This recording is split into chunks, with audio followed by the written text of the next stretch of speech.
Уайым хаостан шығады. Әдетте уайымшыл адамның ойы, сөзі мен ісі бір болмайды.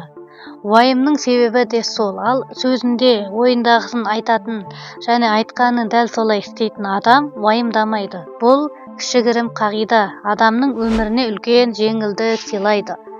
Мәселен, сіздің қазіргі қаржылық жағдайыңыз мәз емес. Ойыңызда ақша үнемдеуім керек еді деген бір уайым тұр. Бірақ сіз қолдан келген жасап жатырмын деп өзіңізді ақтайсыз.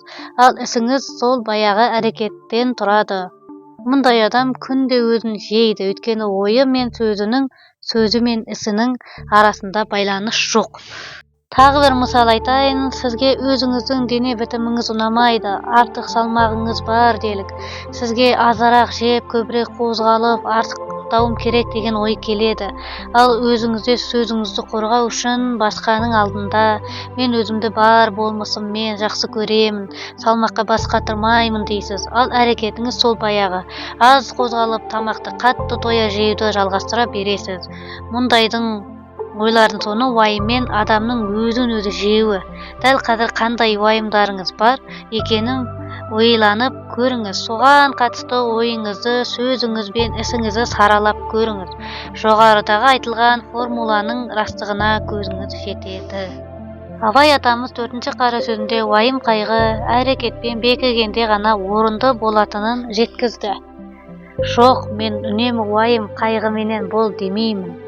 Уайым қайғысыздығыңа уайым қайғы қылдағы. Сол уайым қайғысыздықтан құтыларлық орынды харекет табу керек, қам қылу керек.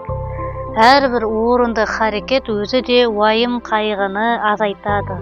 Орынсыз күлкіменен азайтпа, орынды харекетпен азайт. Орынсыз күлкімен азайтпа деген әрекетсіз құр уайымдай бермей керек амалмен орынды әрекетпен уайымды жеңуге тырысу керек екенін айтады. Сондай-ақ уайымды орынды әрекетпен алмастырмаудың салдарынан адам өмірде бағытынан жаңылады. Бір іске фокус қойып, назар қоя алмау да сондай уайымшыл ойдың саналы бекіп тұрғаны. Шешімі тәуекел мен орынды әрекет.